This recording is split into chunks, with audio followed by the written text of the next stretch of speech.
Hello everybody. This is my third video, which I can't seem to get right yet. This is a new system for me, a new light, you know, and how I direct the camera and how I'm online. So, I put this together in my first video, and I put this together in my second video. Now for my third video, I am going to take a piece of cloth. I have various cloths on the side.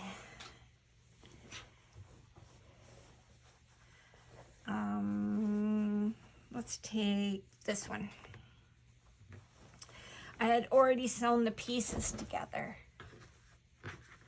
and now I want to layer some pieces on top. I didn't do that with these other ones. It was just a plain piece of cloth. But as long as I'm going to do this 100 times online, I might as well get some work done. This is the project we're working on. I want to work on with you online.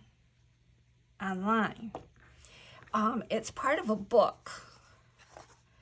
You have your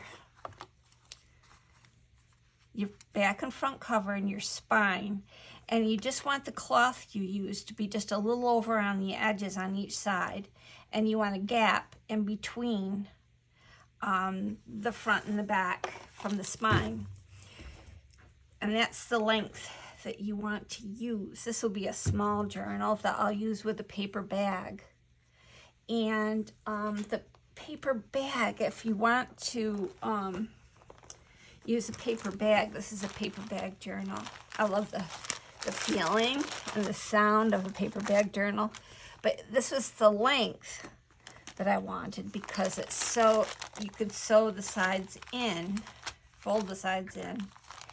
And I worked on this page that I'm going to sew soon. So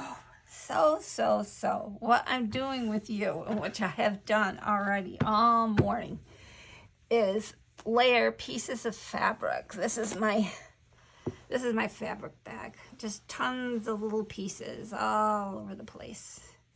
And I pull out a handful, and I say, I just go to it. Just start layering things. It doesn't have to make sense. This material, believe it or not, in the 1970s, I had a jumper made out of this material. I was pretty loud, I guess. Yeah, this is a new material made to look old. It's made to look like the Civil War era material. I want a smaller piece.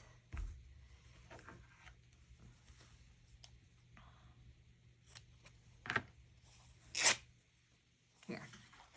Let's see if I'm on, yeah. Hopefully.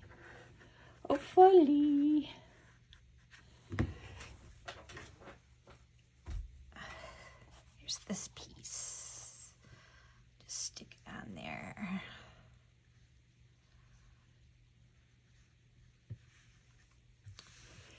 And you just keep layering them to your, oh, this is an antique or a vintage piece.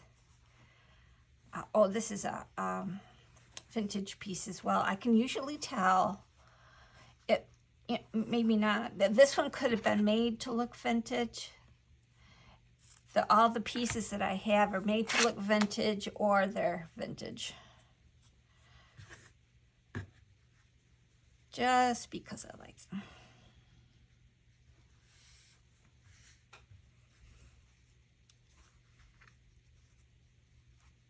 Now this definitely is old. I can usually tell because it's so thin. The fabric's so thin. And it frays very easily. If you like frayed pieces, which I do. I fray a lot of my pieces. Okay, so now I want some different shapes other than rectangles. So let's go with, a triangle.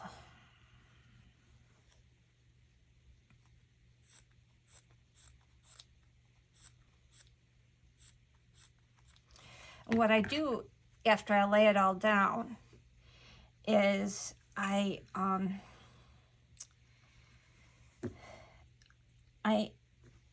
baste it, I pin it, and then I baste it, and then I embroider it. So that's usually the steps that I take in my collage cover. This is a square.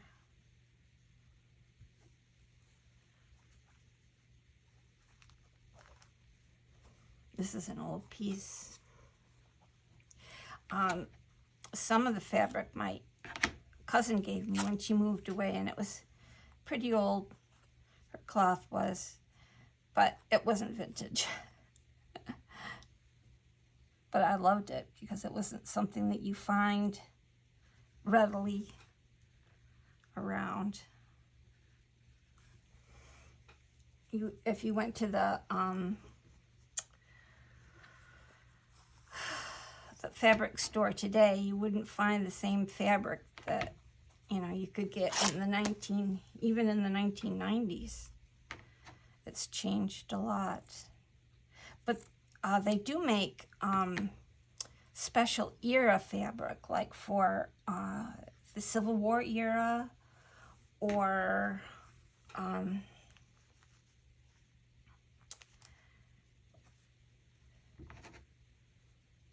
I don't know, I guess mostly the Civil War era, I think. But you can get like Victorian era if you looked for it. I personally like the moda patterns that they have that come out. My sister and I used to quilt a lot, and she would go to the fancier fabrics. And I can tell which cloth of hers that I'm ripping up because it's so thick that sometimes it's hard just to rip it.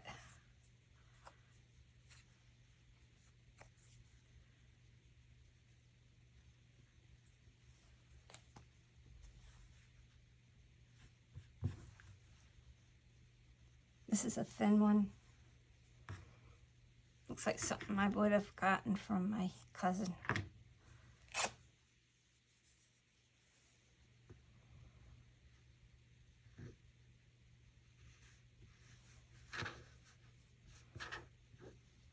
I like how it's coming together. Different. When you put something together like this, no two are alike. You can't expect two to be alike. They're all different.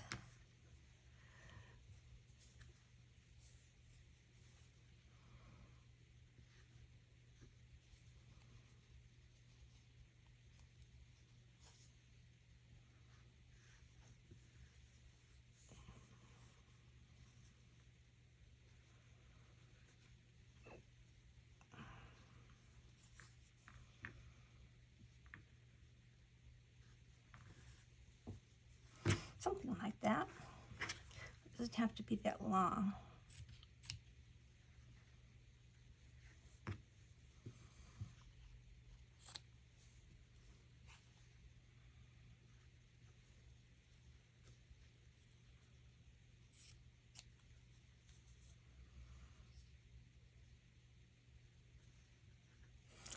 When I'm putting pieces together, I look for negative space. Like I like this negative space, and this is interesting negative space.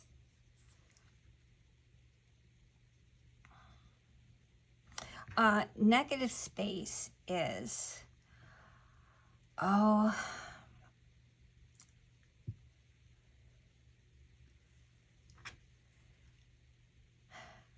well, say you have a bicycle and you're taking a picture of the bicycle. Anything that isn't bicycle is negative space. The bicycle is a positive space, and all the shapes in between the bicycle are negative shapes. And those are the shapes that you want to look for, that are interesting. Interesting shapes.